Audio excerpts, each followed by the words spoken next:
Kansas City, what's the challenge with them? Because it seems like Mahomes says the offense isn't producing, but Yeah. I mean they're still 3-0. Exactly, man. It's just the understanding that they're a championship caliber team, and it's almost like they find ways to win games. And so it's another great challenge for us this week. Matching up against a culture like that, Yeah. they just find ways to win. What can you kind of take away from that, or what do you hope to learn about your team and where you are in terms of building your own culture here? Yeah, I feel like that's the whole point. When you play against a team like that, it's a lot you can learn from hearing the communication from those guys out there and seeing the marriage between Patrick and Travis Kelce and all the guys and the old line and the way that they know each other in and out. They know the they know the strengths and they know the weaknesses. And so it's a lot you can learn playing a team like that and preparing for a team like that. It's a great challenge in itself because it helps you understand your teammates and what we're going to have to do in order to defeat them. That relationship, Patrick, Travis, the head coach, Andy Reid, like that's on the other side of the ball than you play on. But do you see that relationship kind of building here? Absolutely. With Justin and Jim and Yeah, absolutely. Even though it's only been, months, you definitely can see where that relationship is trending on that side of the ball, especially with Herb and Coach Harbaugh and Coach Roman and all the guys. And there's some guys we don't really even have right now with DJ Shark and all the other guys. It's just one of those things where you can definitely see where it's going. But our focus is to make sure Patrick Mahomes them not having too much success this week. How much of a challenge is going up against Hunt just from your Kareem Hunt? Kareem. Oh man, I always said Kareem was one of the premier backs in the league. The fact that he wasn't on the team was very confusing to me because he's a special running back. I feel like he has all the capabilities to catch out of the backfield, to make the cut, make the right run reads, and lower the shoulder when need be. And so I'm seeing him play with Chubb those years. I felt like he was a number one guy the whole time. Even though Nick Chubb is Nick Chubb, but I feel like Kareem in his own right is a premier running back, and not knowing where he is right now and what kind of shape he in or whatever the case may be, but just knowing the challenge at hand, he's a physical running back. what did you learn about this defense against Pittsburgh, and what do you hope to kind of like improve and work on for this weekend? Man, we learned a lot. We learned a lot this weekend, man. We learned a lot. We learned what we're capable of. We learned that the strain needs to be different, especially in that second half of the ball game. And it can't be a lot of self-inflicted wounds down the stretch of the game when we got to get off the field and when we got to make our plays. I feel like that's what every game is, a learning experience, and that last game is no different. We had what we wanted, but like I said, there was a lot of self-inflicted things later in the game that you got to learn from and get ready for a team like Kansas City. That strain in the second half, do you think it was more like physical getting tired or mentally getting tired at that? No, it was a lot of like, I think it was like a third and 19 where, I mean, we had them right where we want them, and they kind of got on the ball, and I think they went like a warp tempo, and we weren't really ready with our call on the back end. And it was things like that down the stretch, along with, hit on the quarterback, third down, where we could get off the field, things to that nature, where we got to learn from and do things differently. Self-inflicted, the most frustrating part of that game because the 3 penalties on the go-ahead drive. Yeah, and that's the point. That's the attention to detail that we got to be a lot better at moving forward. And I'm glad it happened last week, and that way we can learn from it this week. Could you have done anything different on the? Nah, that's one of the things that's a little weird, but I don't know how the ref didn't see me get pushed, but I don't know if I can speak on it to a certain extent, but it is what it is at this point. I can't live in the past, even though I did get fined, and I don't know how, but it was yeah. I think that was like a bang play that should have got thrown out. Yeah. How do you get adjust without Derwin on Sunday? Man, it's always tough when you're missing the heartbeat of the defense out there, man. Just understanding how Derwin played last week. I seen a lot of guys out there that was looking a little fearful on the other side of the ball, and so not having him out there, I know it's going to be a great challenge for us, but it's a great opportunity for Elijah and Alohi to step in there and hold it down for him, along with AJ Finley. What's his name?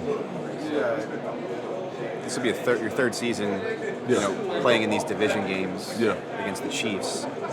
What can you learn about this defense against a level of talent that they have? Andy Reid going up against this group, like what is it? Does it feel like it could be sort of a barometer for you guys? Yeah, I mean, I feel like that's every week, man. You got challenges every week in this league. It's always a premier receiver, premier quarterback. It's premier something, and just understanding how we want to play defense. We want to be a complete defense against the run and the pass, and so it's our job to knock challenges like this down.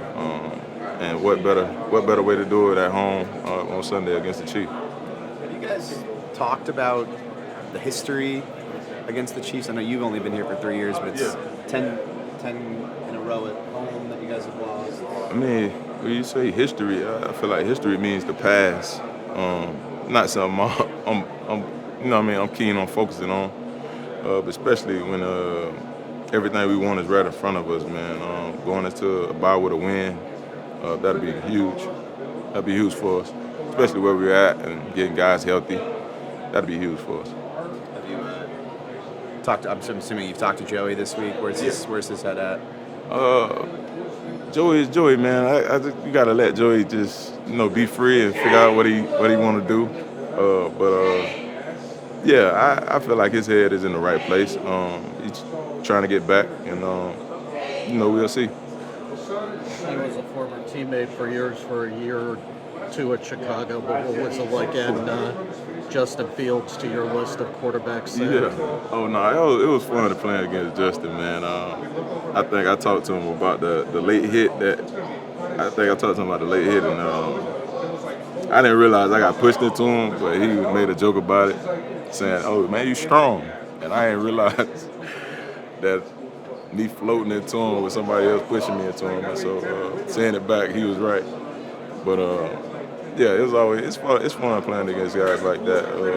One of my younger guys back in Chicago, man. He a good dude, and I'm happy for him. You've kind of had like this kind of winding, unlikely career, starting multiple times, and getting into these positions. And I know nothing's confirmed for Sunday, but you could start the Sunday with 2 tackles out and Joey out.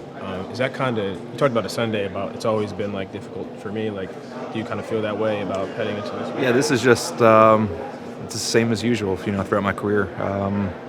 It was unfortunate the reasons I had to play in Washington, but in Washington we dealt with a lot of injuries, and you have to go through it. So that's football. It's a 100% guarantee that you're going to get hurt at some point. So that's why you have 53 guys. That's why you have 10 offensive linemen. So we're confident in all those guys to get the job done.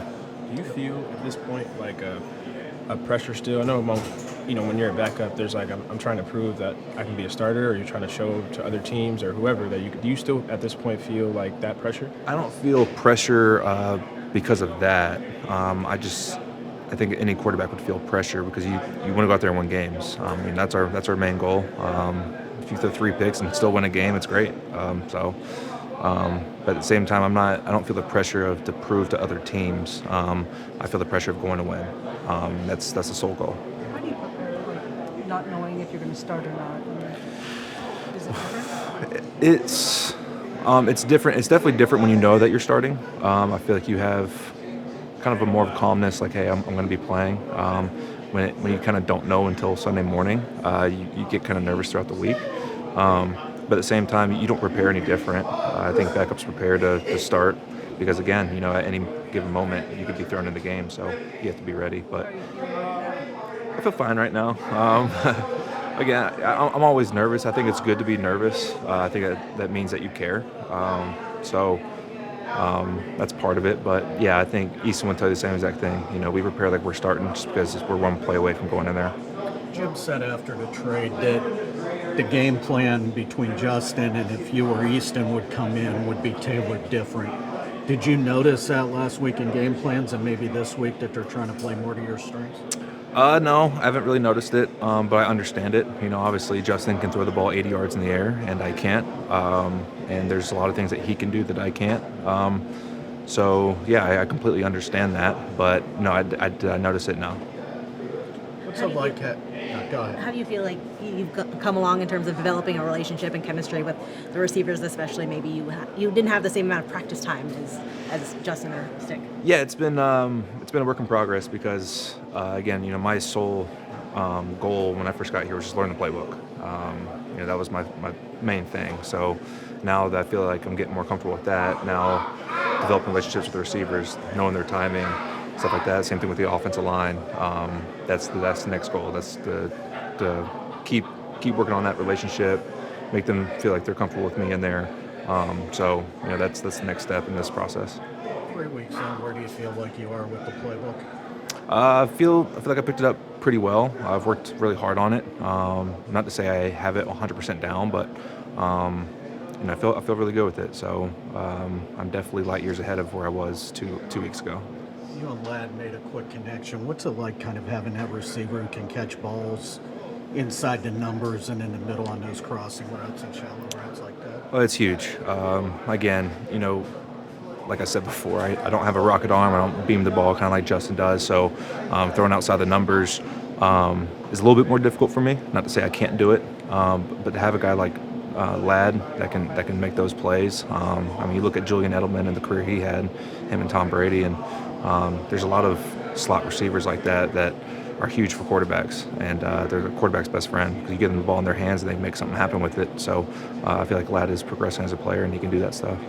How good is it to have kind of a roster with versatility like here with Trey, can play tackle and guard, Foster same time, Jamari same time? Yeah, no, it's great. It's great when guys can play different positions, especially at tackles. Tackles are hard to find in this league. We got guys that can play guard and tackle and have versatility. So, it's great thing. So, how important is it just to have this week of practice? You're not making in-game adjustments. How much easier do you think it can be for this offensive line? Even though you're switching around, you can go play a game on Sunday. Yeah, it gives you a better opportunity to prepare. You can come in, you can prepare, you get all the looks you want, you get the extra work that you need. You get combinations between guys that haven't had a ton of reps together. Now, this week we've been rolling through the reps and making sure we're all on the same page. So yeah, it's a huge opportunity for us.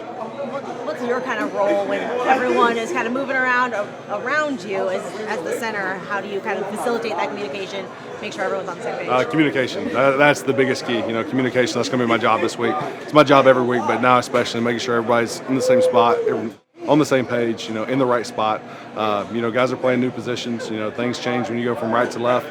There's those differences too. So just making sure everyone's on the right people, on the right spots. We all know where we're going. We're all communicating. So that's very high on our list this week. What stood out to you about the way Taylor was able to enter the game and be prepared for that opportunity in the third quarter? Yeah, he's been doing it all week, all year, ever since he got here. He just came in, he's prepared. He's done nothing but look forward and continue to work and just wait for that opportunity. So it came from the game. We didn't give him the protection that he needed. But he's going to have more opportunities in the future, so we're excited. So you know how hard this offense is to learn. He picked it up in less than a month. What impressed you the most about the way he was able to just jump right in there? Yeah, he's a seasoned vet. He's come in, he does the right things. He does his film study. He knows where to be, when to be there, how to communicate.